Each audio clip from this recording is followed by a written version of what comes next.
First and foremost, the assessment, I've already made my assessment in a fairly public manner. What's most important is to have results. We can see some specific points making us closer to NATO. As I've already said, that some of the things, it's difficult to explain to partners because we are at war and the partners are truly willing us to help and assist. They are helping us, but still we are living under different conditions because we are in the conditions where survival matters and the partners are willing to support us to leave. But before we can leave, we need to survive, and that pushes us to some fast processes, the processes that would need to result in the reform of the infrastructure of security in the world. And unfortunately, we're paying the ultimate price, the price of our lives. We can see how to fight any aggression. Now, we are inadequate people. We clearly understand that partners are helping us with weapons, and this is a moment of survival. This is something that we need.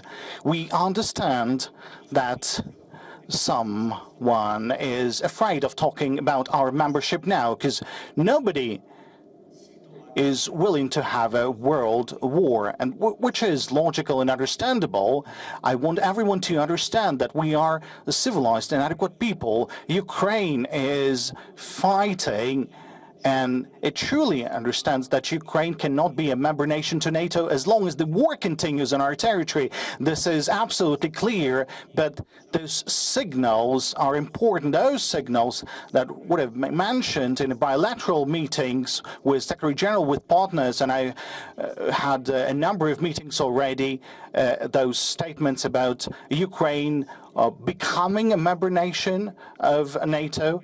And already we can hear some confident statements when the conditions will be met.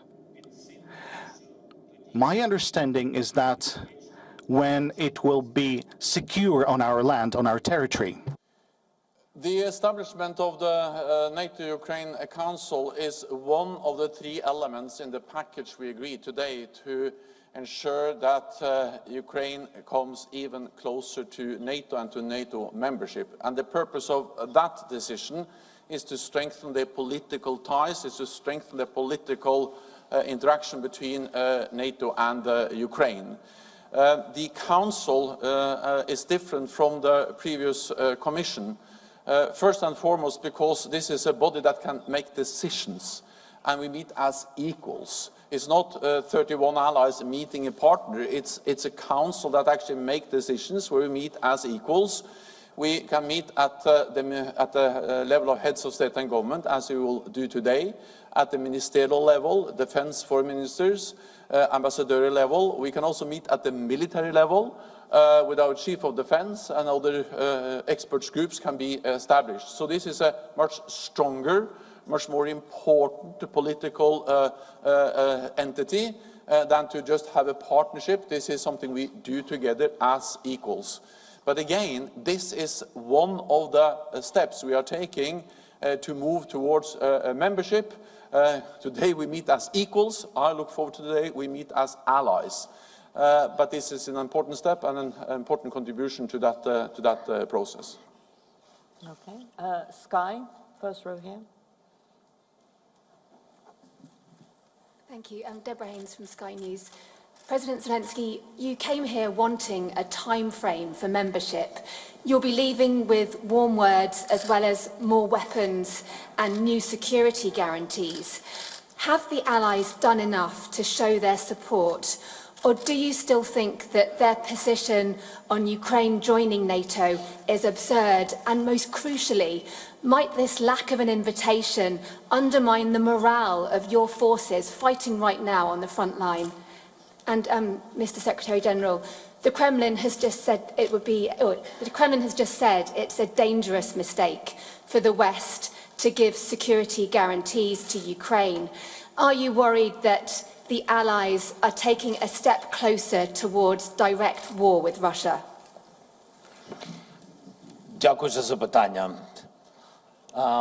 Thank you for the question. As for the invitation, I truly understand that this is a technical signal, but if we're not only dealing with techniques and bureaucracy, but should we look at that as a serious factor to contribute the motivation to the Ukrainian society, then for me, as a president, that was an important moment.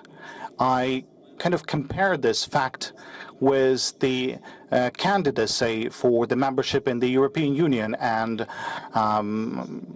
with the dialogue with other countries. I give the following example. I told that EU candidacy was just this signal.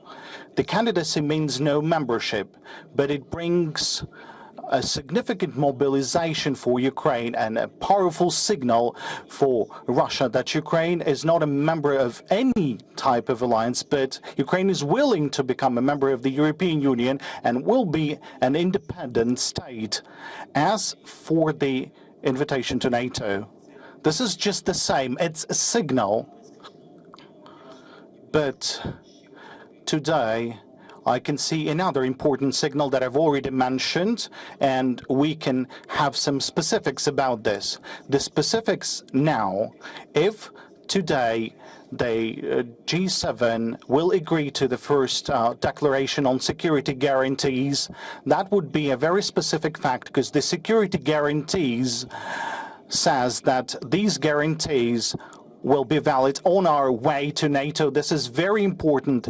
This is going to be a very specific signal. As for the rest of the points, the Secretary General has already mentioned as referred to alliance. Thank you. Full-fledged war going on in Europe, and there is no risk-free option, for NATO allies either.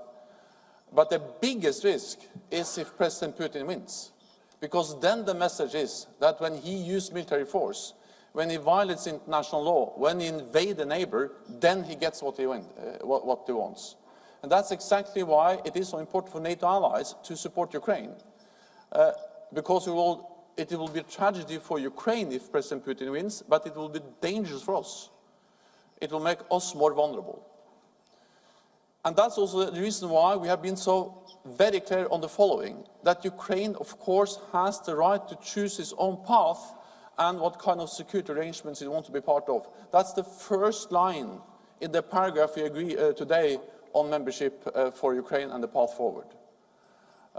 And this is a fundamental right for every nation, and therefore we can never allow that Moscow starts to decide who can or who cannot be a member of NATO. Russia has been against every enlargement of NATO. It's for NATO allies and for Ukraine to decide when to become a member. Moscow doesn't have a veto on that. So we are moving Ukraine closer to membership. We make all the decisions today, which is the strongest, the most united message on the path towards membership NATO has ever issued to Ukraine. And of course, we do that knowing that Moscow will protest, as they did when Finland joined, or when Sweden is joining, or North Macedonia, or all new allies. So Ukraine has the right to choose some path. Allies will decide. It's not for Moscow to decide. Just to add one sentence to the words of Secretary General, that what is very important about the Council, that it's not instrument of participation that is written there, that is the instrument of integration. And also give us such spirit that will be in NATO. ICTV Ukraine.